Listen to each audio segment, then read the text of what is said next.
tardes, muy bienvenidos. Un sábado más a Economía para Todos.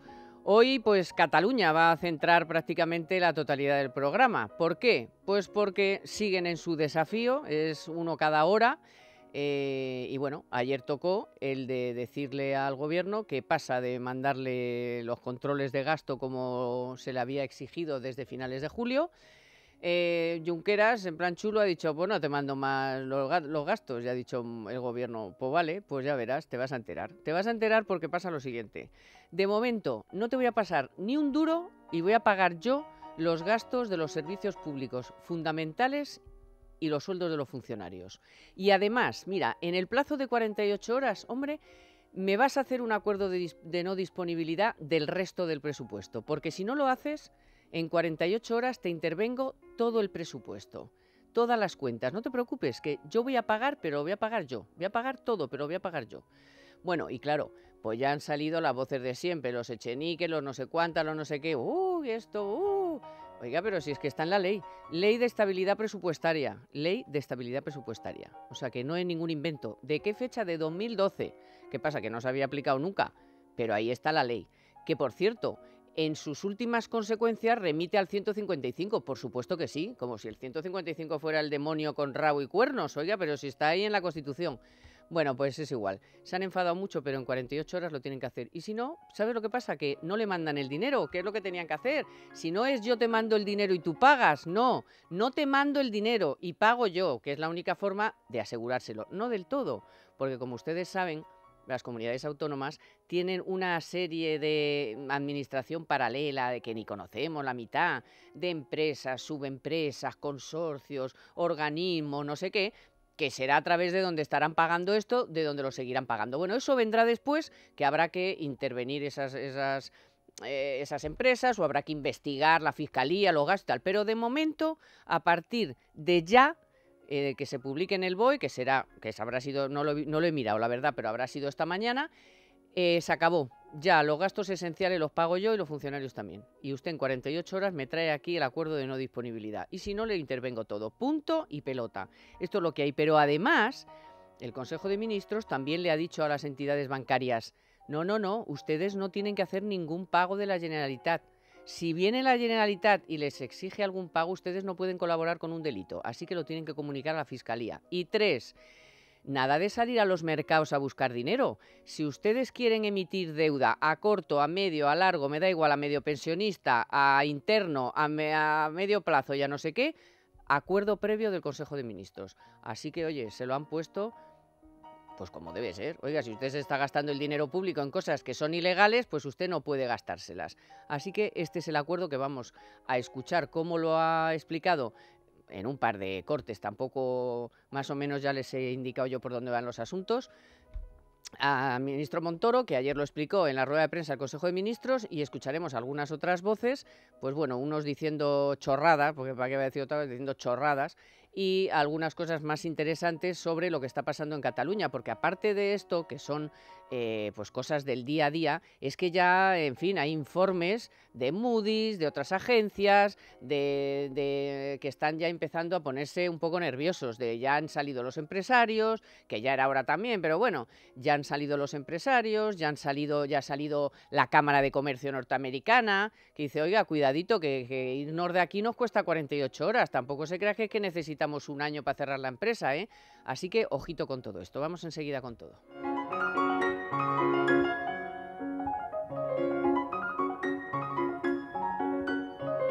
En Es Radio, Economía para Todos, con Carmen Tomás.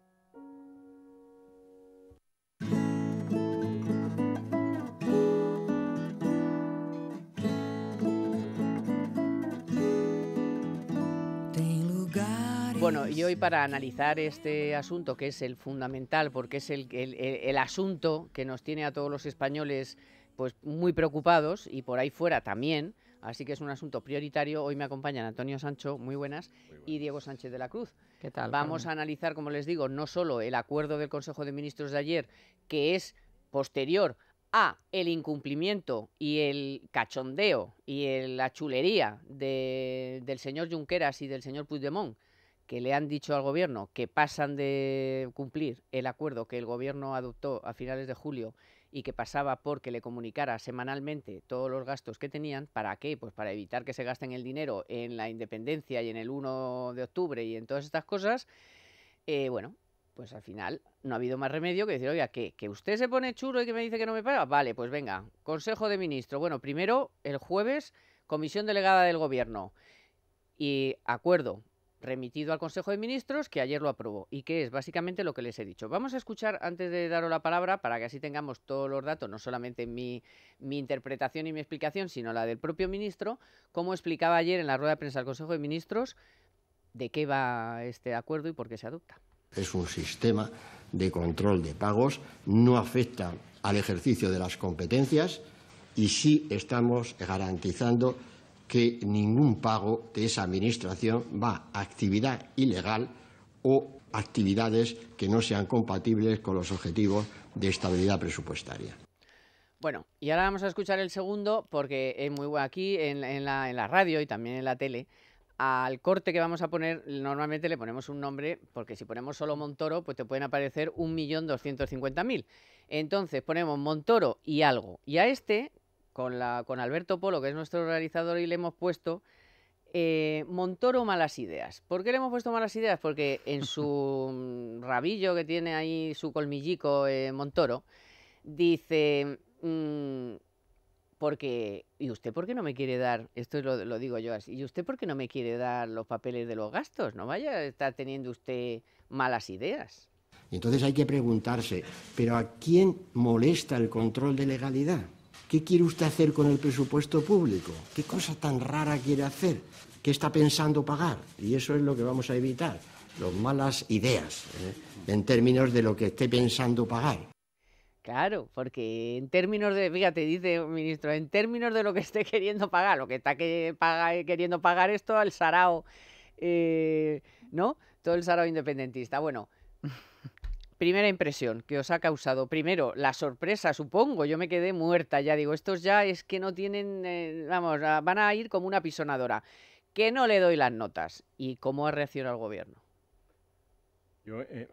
¿Te acuerdas hace 15 días que estuvimos en el programa, estuvimos hablando precisamente de qué pasaría, ¿no? Y decíamos, estaba Manuel Llamas con nosotros, Llamas, sí. Y decíamos que no pasaba nada, que estábamos casi seguros de que efectivamente Cataluña estaba cumpliendo con los pagos o sea, que estaba cumpliendo con el FLY y que no pagaba nada, que no fuera dinero adecuado y con el objetivo de pagar los gastos, las nóminas, etcétera.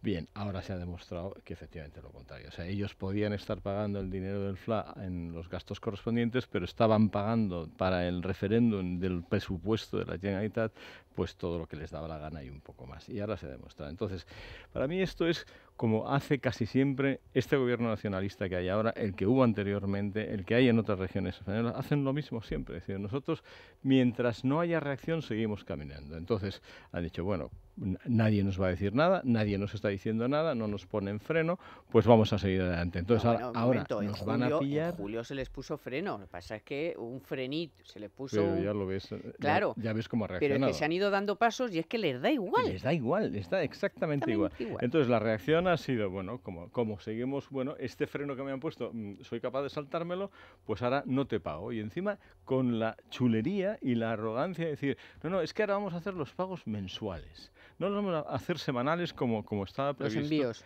Exacto, los envíos. Los vamos a hacer mensuales, porque de esta manera nos saltamos hasta el 1 de octubre, que es justo después del referéndum. Y se creen que los demás somos imbéciles. Sí. Claro, entonces Montoro, con ese tono de humor que le caracteriza, y fíjate que lo hemos criticado, ¿no? Pues ha hecho, pues se ha acabado.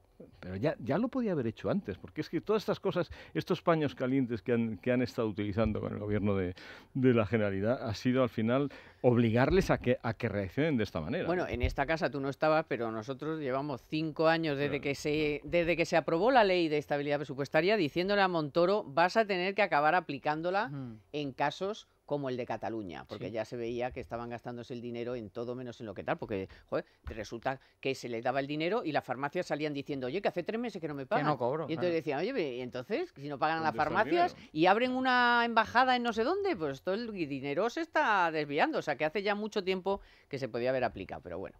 Bueno, por seguir con el símil de que hacía falta echar el freno, aquí lo que tenemos es un coche que circula en dirección contraria. Tenemos a una generalidad kamikaze y lo que hay que hacer no es solo echarle el freno, es quitarle toda la gasolina que tiene ese vehículo, toda la que no tiene que tener. La gasolina que no tiene que tener es la que, por ejemplo, dedica el rescate que le hemos pagado todos los españoles a inaugurar embajaditas para la hermana de Pep Guardiola en Dinamarca. Para eso, desde luego, que no tenemos que prestar financiación. Y menos aún para todos los actos y lo que ya es la campaña o precampaña del referéndum. Antes de ayer, ¿no? El jueves por la noche se celebró un gran acto en la pobre plaza de Tarragona para lo que ha quedado. Un acto además muy extraño, ¿no? Porque parecía una velada de boxeo, no tenían casi luz, les enfocaban ahí con unos láseres muy raros, bueno, muy, muy antiestético. ¿Sabes por qué? Porque yo creo que ellos en el fondo pensaban que se lo iban a anular. Y no debía haber logística. Exacto, yo creo que pensaban que la policía iba a ir y que eso no se iba a celebrar. Es que son víctimas, ellos son el victimismo lo tienen clarísimo. No lo tenían bien preparado. A mí me llamó la atención, claro, estamos acostumbrados a ver actos de gran escenografía y allí había 4 focos mal puestos. Pero bueno, a lo importante, lo que ha hecho el gobierno está bien. Ya si llega tarde o no, pues probablemente llega tarde, pero creo que nadie ha sido consciente en las altas esferas políticas de lo que en estas esferas mediáticas, aquí desde luego en esta casa, sí llevábamos mucho tiempo advirtiendo. Hasta qué punto se podía llegar, hasta qué nivel de deslealtad institucional se podía alcanzar. Fíjate, hacías una alusión a los otros nacionalismos, pero es que ni por asomo se han acercado a esta situación, ni por asomo. Evidentemente, ha habido escenarios. Bueno, otra cosa es lo que pueda suceder, ¿no? Y dependerá de la respuesta que se dé ahora, pero acordémonos del pulso que le echó el Lehendakari Ibarretxe en su día al Estado. ¿Dónde está? Comparado con esto, estás hablando de un Lehendakari que se plantó en el Congreso a exponer su plan y que más o menos se sujetó a los cauces parlamentarios y que dentro de su propio partido ha promovido un cambio de rumbo, yo creo, bastante claro. El PNV se ha reafirmado en los últimos años como un partido, sí, nacionalista, pero que no está persiguiendo de forma activa una vía independentista como en Cataluña. Yo ahí he notado... De vez en cuando dicen algo, pero no, con la boca pequeña. Sí. No gobiernan con Bildu. El día que gobiernan con Bildu verás cómo cambia la cosa. Pero lo dicen con la boca pequeña. De vez en cuando dicen, oye, que sigo aquí y tal, pero... Sí, el otro día, por ejemplo, el Lehendakari de ahora, Urkullu, salió directamente al paso de lo que estaba haciendo la Generalidad, ¿no? Es decir, ha habido ahí un cambio en el nacionalismo vasco que lo apuntaba Miquel Bues en un artículo en esta casa, que no es definitivo, no es total, pero que es notable. Se han movido hacia lo que sería pues un regionalismo o un autonomismo o un nacionalismo no independentista, como lo queramos llamar, con mucho que corregir después de tantas décadas. Y en Cataluña, pues hacía falta tomar medidas, se han empezado a tomar medidas y bueno, está muy bien. Lo único que no entiendo es que le den 48 horas. Vamos, yo le daba a Junqueras 48 minutos para rectificarlo. El fin de semana, para que recapaciten, el fin de semana. El fin de semana son 48. Bueno, y luego, muy importante, me parece a mí, el acuerdo, el envío del acuerdo a las entidades de crédito para que no colaboren con actividades ilegales y exijan que cualquier pago de la Generalitat esté acompañado de un certificado de la intervención general y, si detectan cualquier irregularidad, directamente al Ministerio Fiscal, sin tontadas.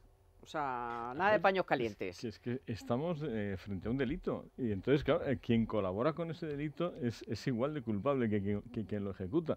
Por tanto, si se hacen pagos, se hacen normalmente, salvo las bolsas de basura que tenía Puyol o que mandaba y que traía de Andorra y tal, el resto... Los misales. Sí. Los misales.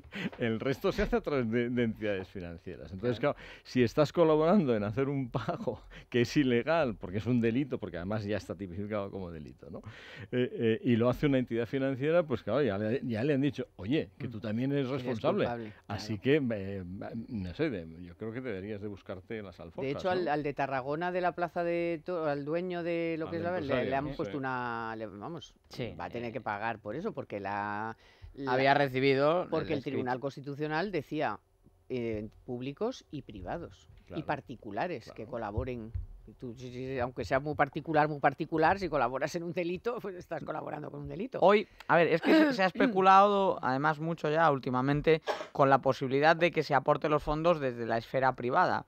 Ya vimos que la anterior consulta, evidentemente que supone un quebranto que no vamos a despreciar, pero 5 millones de euros, que es por lo que consiguieron hacer el anterior butifarrendum, no es tantísimo dinero. Es decir, desde el sector privado, organizándose con todas las subvenciones que se han repartido y con todo el aparato y todo el organigrama paralelo al que hacías referencia, sí se puede llegar a aflorar esa financiación de manera torticera entre lo público y lo privado. Pero es que hoy decía el ministro de Hacienda en la comparecencia de la rueda de prensa que, ojo, que da igual que sea la financiación pública o que sea privada, lo que cuenta aquí es la comisión del delito. Entonces, efectivamente, si es ilegal no solamente el referéndum, sino cualquier actividad que contribuya a financiar o a promover ese referéndum, va a tener un problema. Lo va a tener si es el señor Junqueras firmando desde su vicepresidencia cualquier partida de gasto que vaya en esta dirección, pero lo va a tener también cualquier otra asociación privada, lo de privada entre comillas, porque probablemente esté hipersubvencionada, que aporte financiación o recursos para este tipo de actos. Y esa diferenciación... Ahora también las entidades de crédito. Claro. Y esto que hagan un pago. Y a lo que iba es precisamente esto, porque públicos o privados, todo pasa por las cañerías del sistema, que son efectivamente los bancos. Y si hay un ámbito en el cual hay cercanía entre el poder político y el sector privado, es el sector financiero, que tiene que hasta en cierto modo es un cuarto poder o un poder paralelo o complementario, pero que desde luego no se puede desentender y a menudo es de los que más fáciles, con el que es más fácil orquestar una reacción política entre lo público y lo privado. Entonces, ahí, desde luego que no va a haber dudas de la reacción de las entidades financieras y eso se los va a poner un poco más complicado. A lo que creo, a lo que vamos, es más, me atrevo ya a aventurarlo, es a que ahora se le meta mano a la interventora, porque la interventora ha dicho que va a respetar las órdenes que le está dando Junqueras.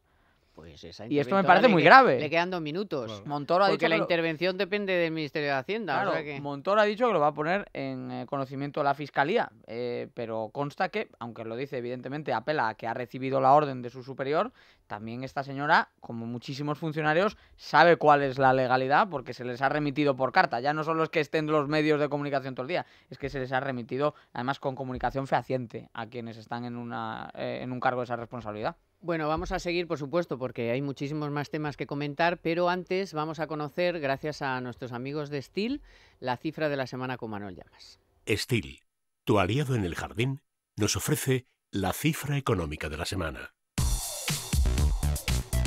6,4 millones. Estas son las toneladas de petróleo que importó España el pasado mes de julio, un nuevo récord histórico. Se trata de un 9,1% más que hace un año. Asimismo, las compras de crudo superaron las 38 millones de toneladas en los 7 primeros meses del año, lo que supone un aumento del 4,7% interanual. Los bajos precios del petróleo, junto a la sequía de los últimos meses y el impulso de la recuperación económica, han incrementado la demanda de oro negro por parte de la economía española. Además, la revalorización del euro también ha contribuido a esta dinámica, ya que un euro fuerte se traduce en petróleo más barato, puesto que este cotiza en dólares.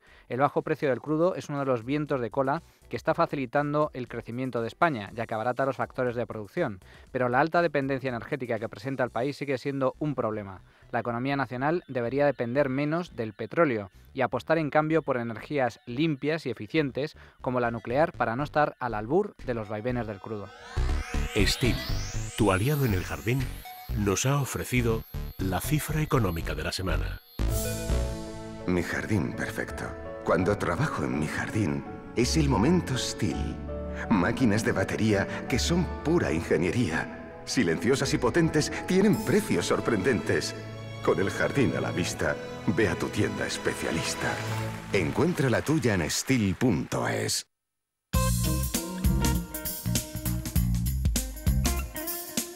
En Es Radio, Economía para Todos, con Carmen Tomás.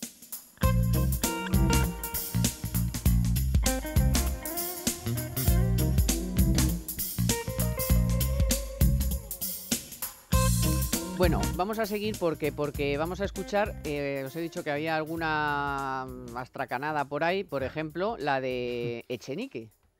Sí, el de la organización de Podemos, y lo traigo no porque me parece que es interesante, me parece una chorrada lo que ha dicho, pero para que vean el nivel que hay en este momento en este país. Creo que si el ministro de Hacienda toca los dineros, ¿no?, de la Generalitat, podríamos estar hablando de de una aplicación encubierta del 155. En el fondo, si una administración pública no tiene capacidad de ejecutar su presupuesto, poquitas cosas puede hacer, ¿no? Poquitas cosas puede hacer, pues de eso se trata, de que no haga cosas que no tiene que hacer, pero por favor, pero además, qué catetada, los dineros, pero ¿quién dice eso ahora ya, los dineros? Cateto, que eres un cateto, y además, no, es que es verdad, y además dice... es que entonces no van a poder hacer nada, pues si es que se trata de eso, dice, y el 155 encubierto, que no es encubierto, que está en la ley de estabilidad presupuestaria, que es que no leí los papeles, no leí nada, y sois profesores, ¿qué sois? Pero bueno, este no es profesor, no sé lo que es, está ahí está de baja en el CSIC, en el rango normativo, la obligación de informar que se están saltando no tiene el rango ni constitucional, ni tiene el rango de ley orgánica, ni de ley, ni es un decreto, es simplemente un acuerdo, un mero acuerdo. Pero en base a la ley de estabilidad presupuestaria, que está aquí, que la tengo aquí, que me la he leído, que el otro día en el programa de Herrero hablamos de ello, Manuel y Llamas y yo, en medidas coercitivas, ya habla ahí de que si no cumples... tienes que hacer el acuerdo de no disponibilidad. Y como te pongas gallito, se pone en marcha el 155, que lo pone la propia ley, y efectivamente... que se le intervienen las cuentas y ya está. Sí, pero a lo que me refiero es que realmente toda la fuerza de la ley que ha caído hoy es una mera decisión de la Comisión Delegada de Asuntos Económicos. Es decir, que es un paso muy razonable y muy pequeño. Pero con base legal. Claro.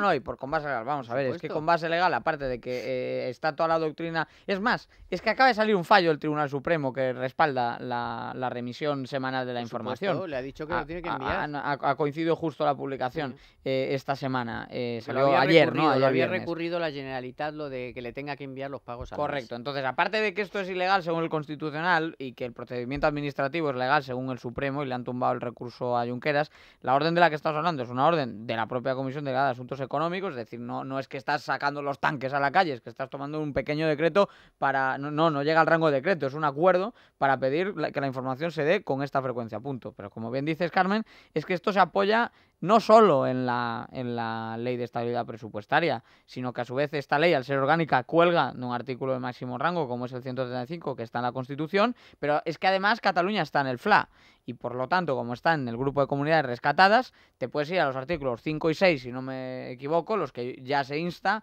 a que, en virtud de ese programa de rescate, las comunidades tienen que emitir toda la información que corresponda, por un lado, y tomar todas las decisiones a las que se tengan que acoger.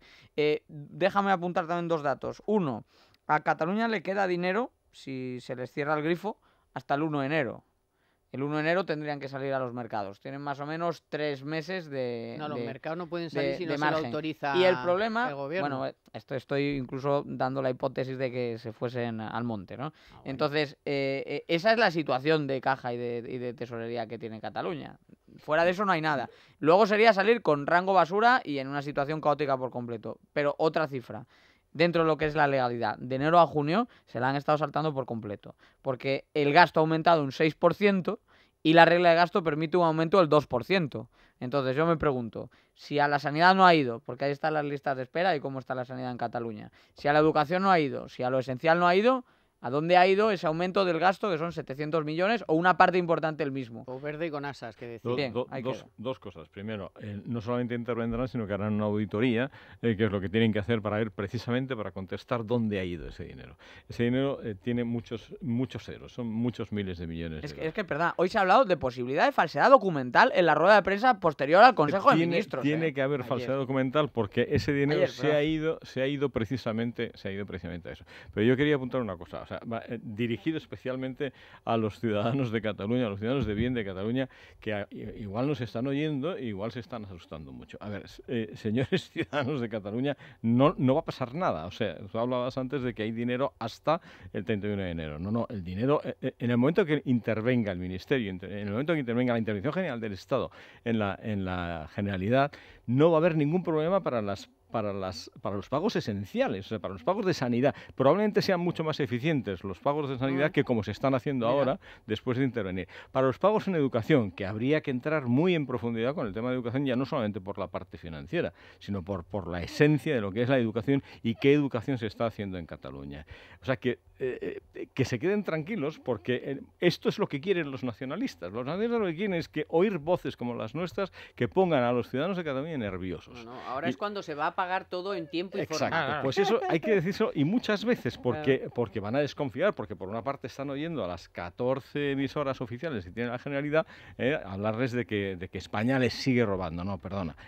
Todos que somos España les vamos a empezar a ayudar para que esta situación se termine. Bueno, vamos a seguir, por supuesto, y ya que Antonio está más cerca del área empresarial, vamos a escuchar a Garamendi, que les decía antes, Cepime, y todas las cosas que han venido diciendo estos días, pues tanto algunas agencias de calificación como alguna prensa extranjera que no se entera, y por ejemplo la embajada de la Cámara de Comercio de Estados Unidos. Pero vamos primero con la noticia de la semana de Telefónica. En Economía para Todos, la noticia de la semana con Telefónica. La inflación se situó en agosto en el 1,6%, según el IPC publicado por el Instituto Nacional de Estadística, lo que supone una décima más respecto al mes de julio. Entre los factores que más han influido en esta evolución está el incremento de los carburantes frente al descenso que registraron el año pasado, así como la subida de gas y gasóleo para vivienda. En tasa mensual, los precios aumentaron 2 décimas en agosto. Por el contrario, se han mantenido los precios de la electricidad, y destaca el descenso de la tasa interanual del grupo de otros bienes y servicios, que lo han hecho en 4 décimas, y el retroceso en 8 décimas de los servicios de comunicación. En Economía para Todos, la noticia de la semana con Telefónica.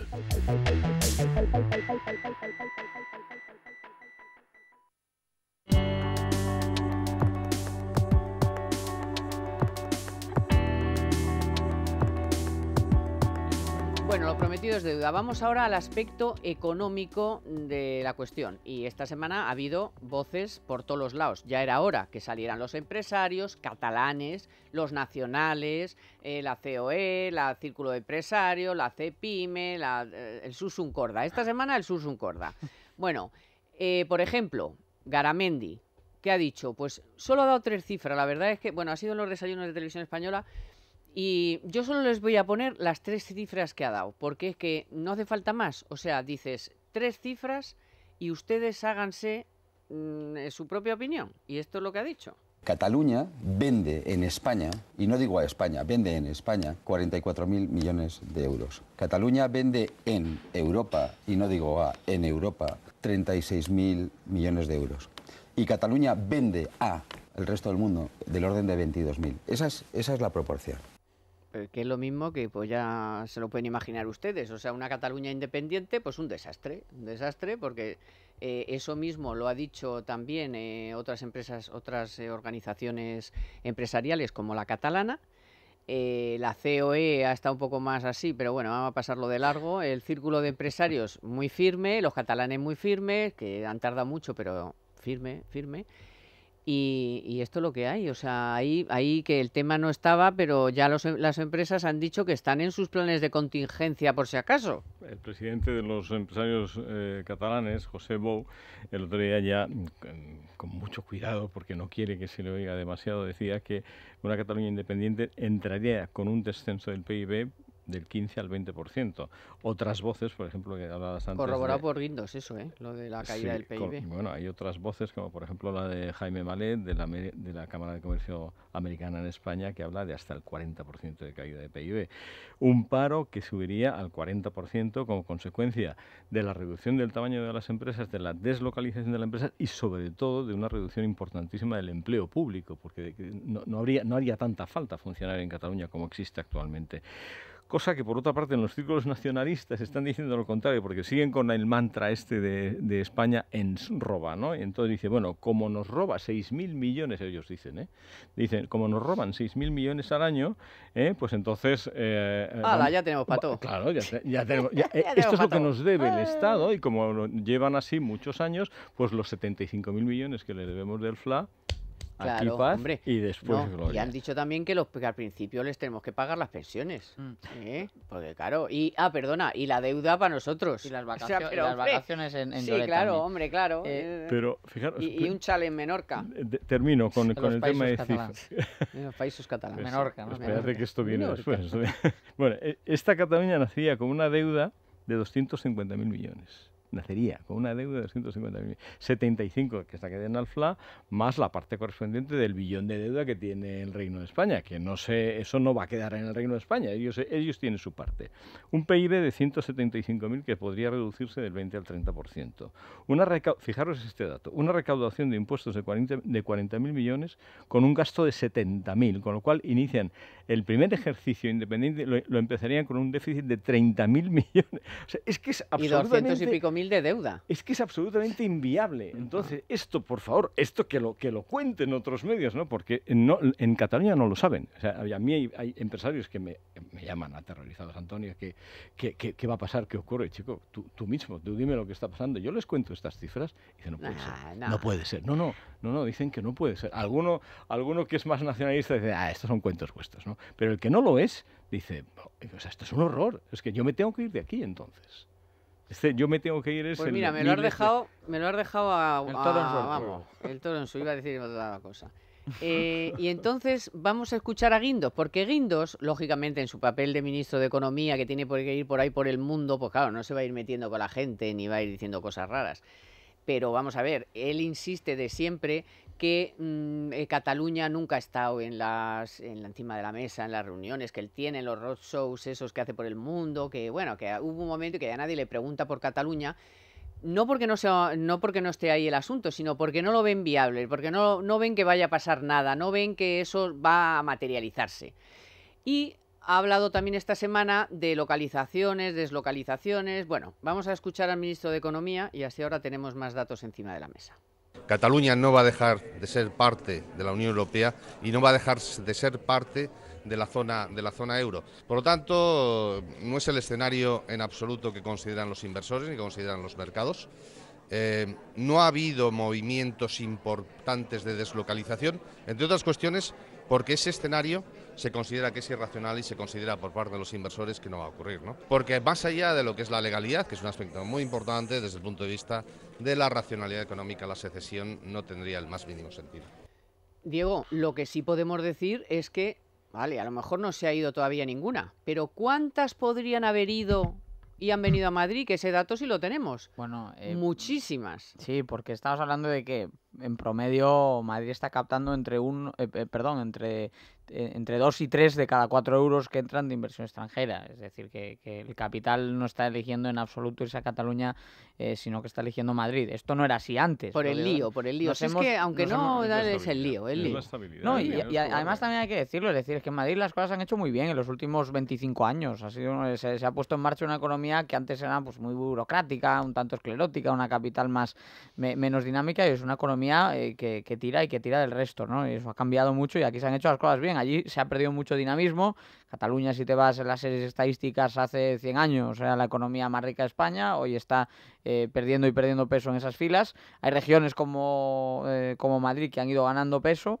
Y lo que, bueno, el ministro dice que no ha habido grandes deslocalizaciones, pues la verdad es que las portadas y los datos del registro mercantil contradicen en parte ese relato. Es decir, es bastante evidente que quieren mandar un mensaje de calma, me parece muy bien, pero sabemos que ha habido miles de empresas en términos netos que han cambiado su sede social de Cataluña al resto de España. Esto ha sido portada de Libre Mercado, de Expansión, de todos los diarios digitales y de papel económicos a lo largo de los últimos años, porque cada trimestre tenemos las cifras y siempre nos dicen lo mismo. ¿Cuál es la comunidad que más empresas capta? Madrid. ¿Cuál es la comunidad que más empresas pierde? Cataluña. ¿Que no han sido empresas grandes? Bueno, pues también lo pondría en duda, porque conocemos casos de muchas empresas de tamaño mediano y grande que han ido basando en el traslado de Cataluña. O de y que no Barcelona, lo han hecho, pero que han anunciado que lo podrían hacer. Por ejemplo, el Sabadell.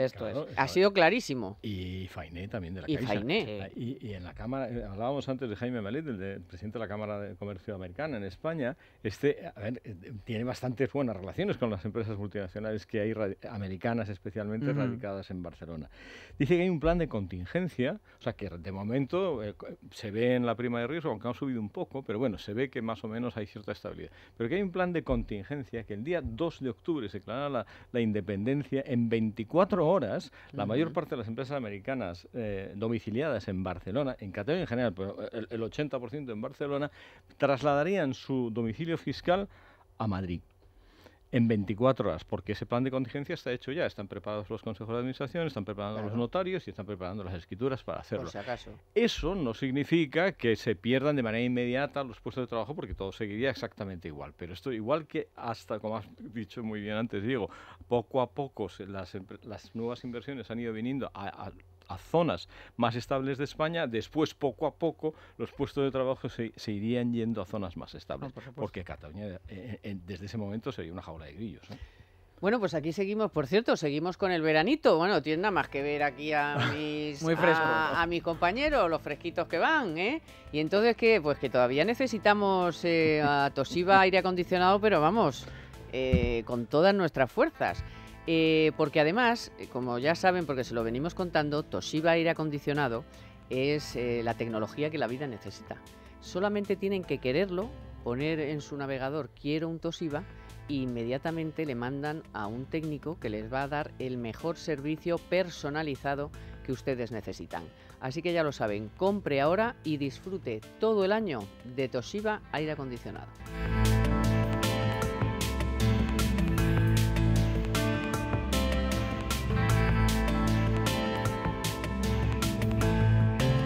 Economía para todos con Carmen Tomás.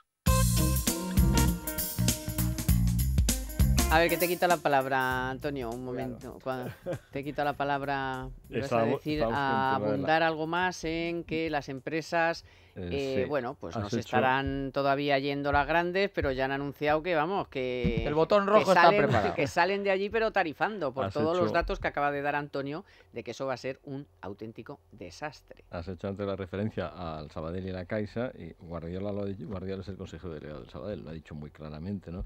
Existen planes de contingencia para que en 24 horas el domicilio fiscal, el domicilio social del Banco de Sabadell se traslade a Madrid. Porque hay que tener en cuenta que estos bancos, que son con sede social y catalanes hasta la médula, la mayoría de sus depositantes y la mayoría de su negocio lo tienen en el resto de España. Entonces dice, ¿pero qué me estás contando? O sea, que ahora me voy a quedar yo aquí. Bueno, y están en el eurosistema. Es decir, bueno, y eso por supuesto, imagínate qué locura salir de, claro, tú no puedes, del mecanismo del Banco Central Europeo. Sí, es que de repente, si estamos hablando de un tercer estado, no tendría licencia para operar. Es decir, sería ilegal que un banco con la sede, que no tenga una sede en España, esté operando en España. Por lo tanto, en el caso de las entidades catalanas, es que más es blanco y en botella. Otro tema del que se puede hablar y que es bastante sencillo de entender es el de las pensiones. Al fin y al cabo, las pensiones se financian pues tomando unas cotizaciones de los trabajadores que estamos en activo y a continuación repartiéndolo, siguiendo unas reglas de cálculo, entre los pensionistas que están en estos momentos cobrando una jubilación. Pues bien, como hay una caja común, ahora mismo, pues digamos que hay unos territorios que, para que nos entendamos, subvencionan, entre comillas, que las pensiones sean más altas en algunos territorios que en otras y, sin embargo, si fraccionamos esa caja única y vamos mirando comunidad por comunidad, pues habría comunidades donde se cobraría incluso más pensiones, podría llegar a pasar, pero hay algunas donde se cobrarían muchas menos pensiones. Claro, da la casualidad de que Cataluña es una de las que se cobrarían muchas menos pensiones y la bajada media pues ronda entre el 25 y el 30%, pero no porque nos apetezca a nosotros que ronde entre el 25 y el 30%. Hay comunidades autónomas que si fracturases la caja única podrían estar incluso mejor las pensiones. Otra cosa es que evidentemente hay razones para no hacerlo, pero es que en el caso de Cataluña, que es el que nos ocupa, la caída sería del 30% y es una mera regla matemática. Cuánto se está cotizando y cuánto se está cobrando en jubilación. Claro. Pero cuidado, eso es lo que se está cotizando en la Cataluña que está en España, que no ha sufrido todo el colapso de una independencia. Que utiliza el euro. Claro, es decir, que tiene el euro, que tiene unos niveles de empleo bien, porque el nivel de paro es del 15%, etcétera, bueno, dentro de lo malo, ¿no? Pero claro, si estamos hablando de paros al 40%, caídas de la actividad del 20%, claro, en ese caso, el paro claro, se dispara. Es decir, las pensiones, en el caso de esa independencia, pues un 2 de octubre la pensión es 30% inferior, es decir, la señora o el señor pensionista que está cobrando 900 euros pasa a cobrar 600. Eso el 2 de octubre, pero es que probablemente cuando llegue el 1 de diciembre ya no es que esté cobrando 600, es que si le quedan 300 que se dé por satisfecho. Pero vamos a ver, ¿por qué han dicho ya claramente que las pensiones se las sigamos pagando? Porque no les da, porque han hecho, saben que las cuentas no dan. Tontos no son. No, claro, tontos no ellos son. Tienen, claro, pero lo que pasa es que se lo tenemos que decir nosotros a los demás. O sea, Claro. hablábamos antes de, efectivamente, los bancos catalanes no quieren, se van a trasladar porque van a seguir bajo el control del Banco Central Europeo. En Cataluña va a seguir teniendo la moneda euro. En el informe Frontera de Miquel Buesa se hablaba de eso, ¿no? Es decir, si Cataluña sale fuera de España, sale fuera de Europa. Si sale fuera de Europa, puede salir de la zona euro. Tendría que inventar una nueva moneda que al día siguiente tendría una devaluación del 30%. Con lo que eso afecta a pensiones, a salarios, a impuestos, a todo. Y los americanos que ya tienen ese plan de contingencia que decíamos antes, dicen, a ver, ¿cómo? O sea, es que ellos no entienden, fijaros cómo son la mentalidad de un americano, ¿no? Dice, ¿cómo voy a recibir un requerimiento de una agencia tributaria y luego otra que dice que se lo tengo que pagar a la otra? Es decir, ¿esto qué es, no? Y además tenemos empleados y por tanto tenemos que pagar la seguridad social de los empleados. Ahora voy a tener que pagar, ¿a qué administración le voy a pagar las contingencias comunes de mis empleados? Entonces dicen, mira, o sea, es que verde y con asas, en 24 horas estamos donde haya estabilidad. Me da igual que sea Madrid o que sea Cáceres, pero estamos donde haya estabilidad. Bueno, podríamos, por supuesto, seguir hablando muchísimo de esto, pero a mí me gustaría tocar, muy rápido, un par de temitas. Por ejemplo, ayer supimos que definitivamente los señores Miguel Ángel Fernández Ordóñez y los responsables de la CNMV en la salida a bolsa de Bankia a casita de rositas. Incomprensible. Pero vamos a ver, o sea, si el supervisor encargado de la supervisión, de la inspección, de las cuentas de todos los bancos y cajas, de la autorización, del folleto, y la CNMV de la autorización, del folleto, no sé qué, dicen que no tenían nada que ver, que pasaban por allí, pero vamos a ver, pero ¿cómo puede ser esto? Yo no lo entiendo. Porque ya tiene un cabeza de turco que está en la cárcel y que seguirá en la cárcel todo el tiempo que haga falta. Bueno, y otro que pobre, que se quitó la vida. Y otro que ya. Entonces, como tiene la cabeza de turco, dice, mira, vamos a ver si echamos 2 toneladas de tierra encima para que ya esto no moleste más. Y ahí están interesados tanto el Partido Socialista como el Partido Popular. El Partido Popular, pues lo que quiere es que ya no se hable más de rato, y el Partido Socialista lo que no quiere es que se hable de mafo.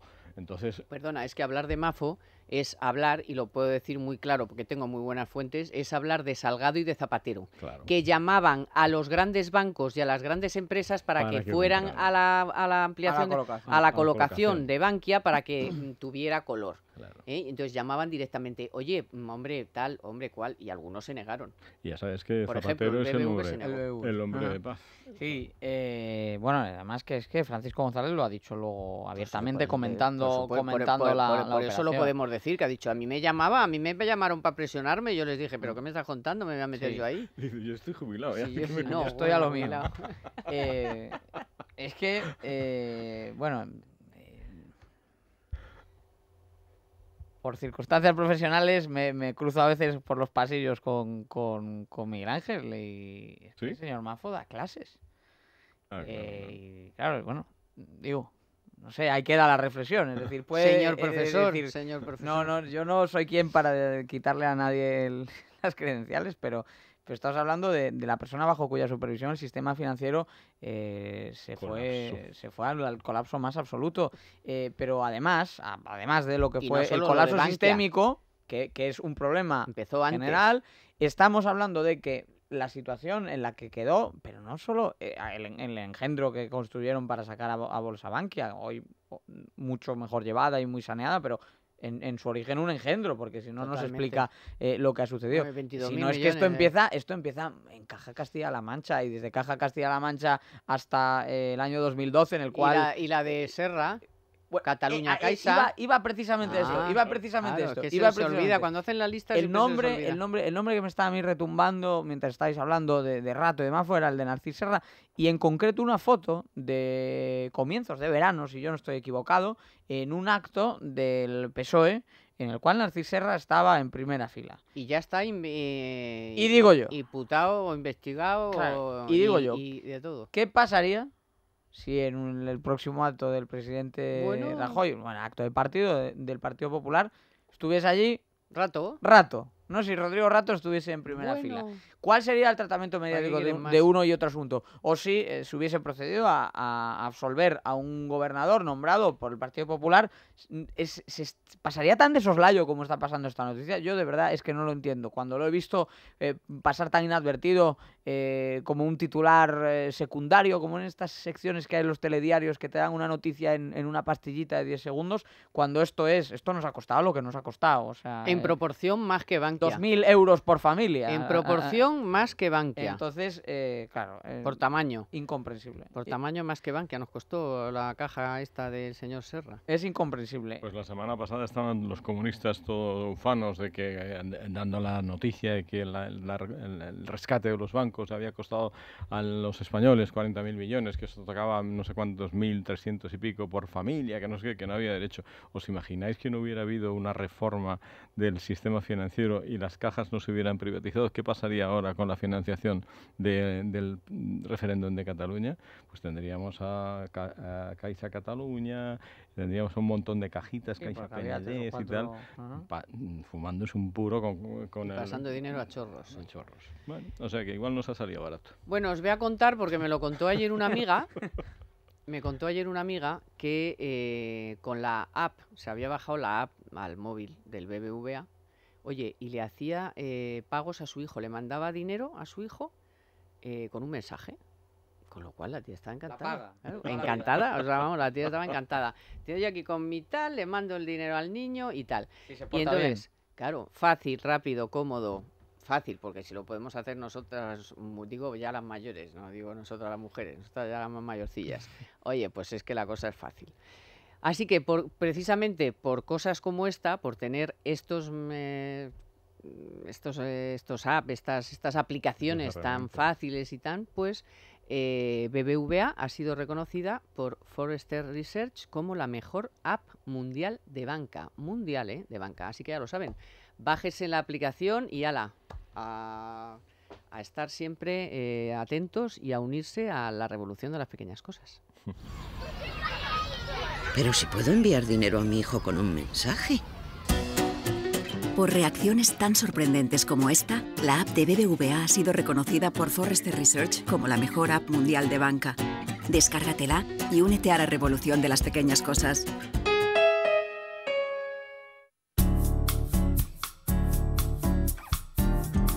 Economía para todos. ¿Qué hacemos con nuestro dinero?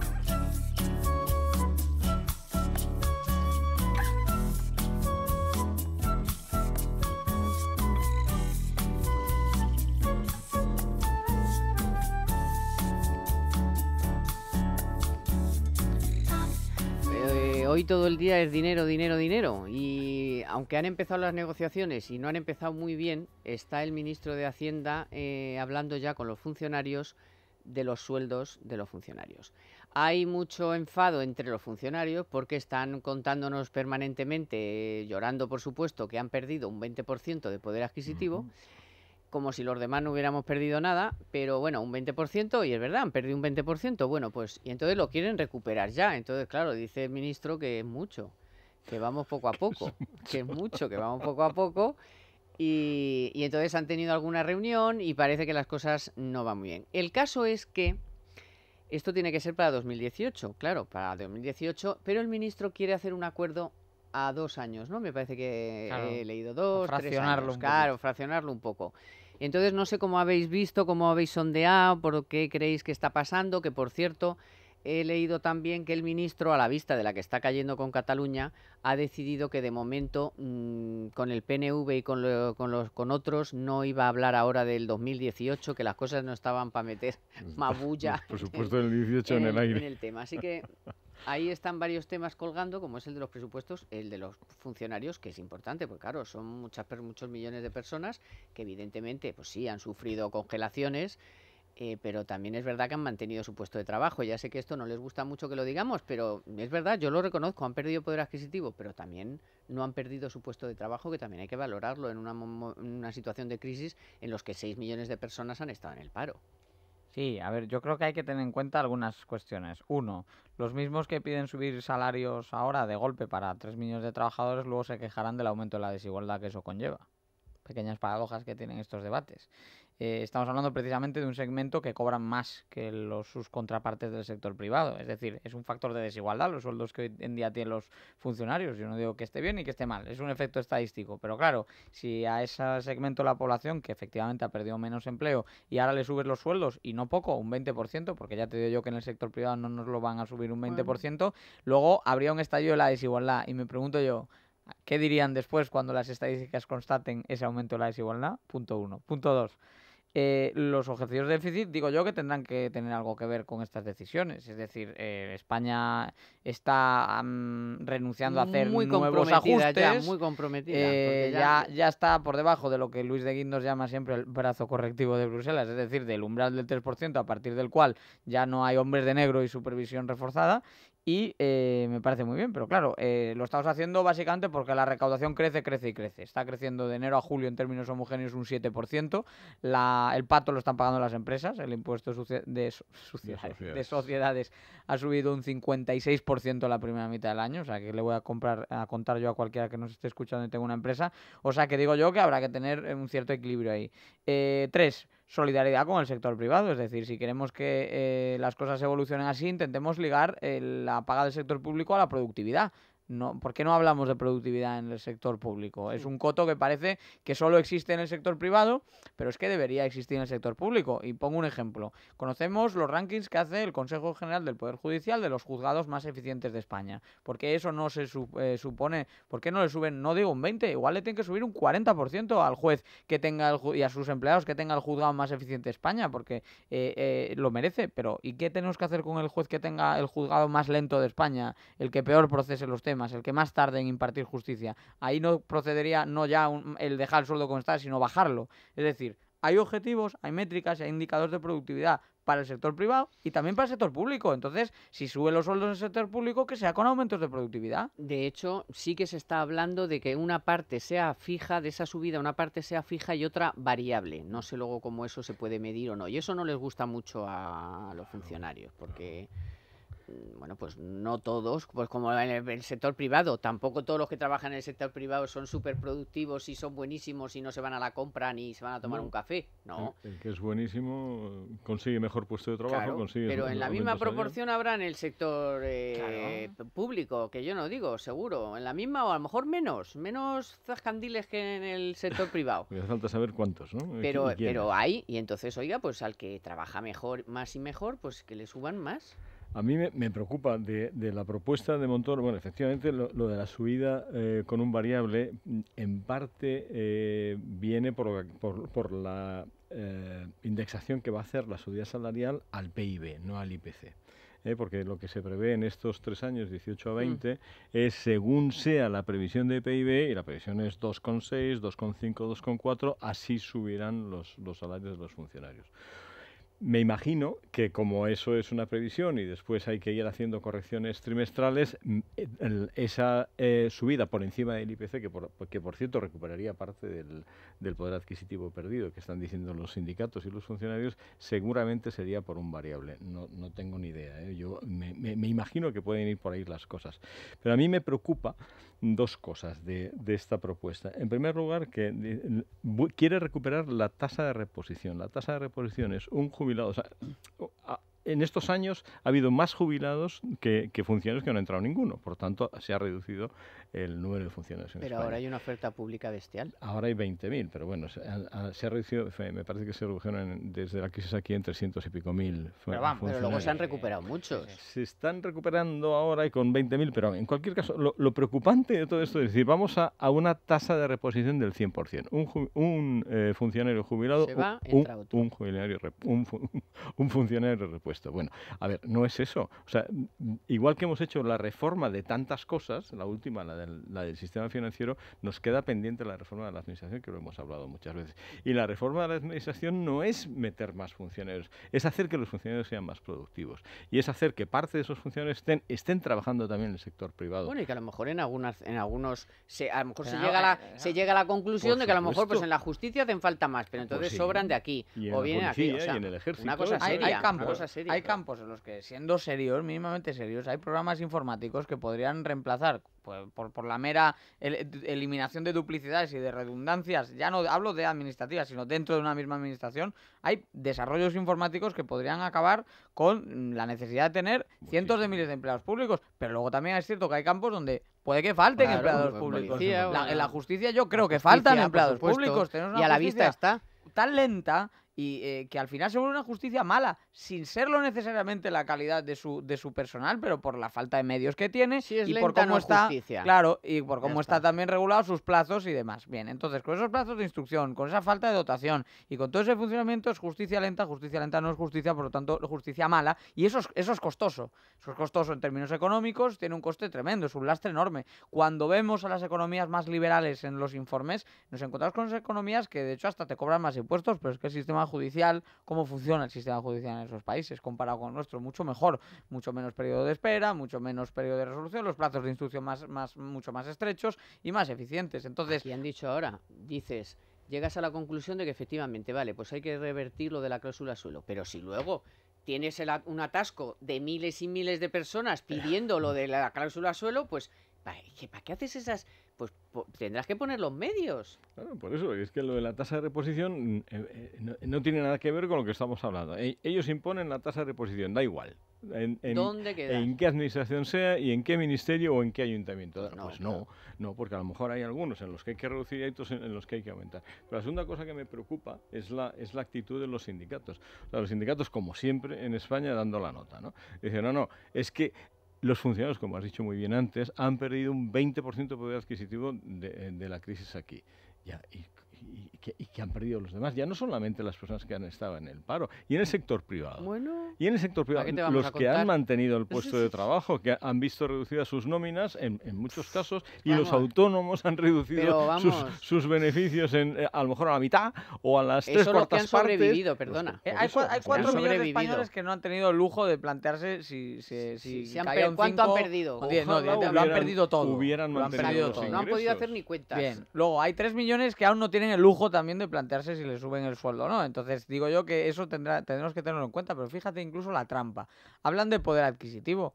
Bueno, es que la pérdida de poder adquisitivo es inferior a la pérdida nominal de salario que ha tenido el sector privado, a la que si le sumamos el mismo 20% de poder adquisitivo por el efecto inflación de al final una década en la cual hemos tenido desinflación en 2-3 años, pero en el resto hemos tenido aumento de precios, ¿de cuánto estamos hablando en el sector privado? Entonces, insisto, lo que están generando es desigualdad. El efecto agregado de esto es desigualdad. Los mayores críticos de la desigualdad son los mayores promotores de la desigualdad.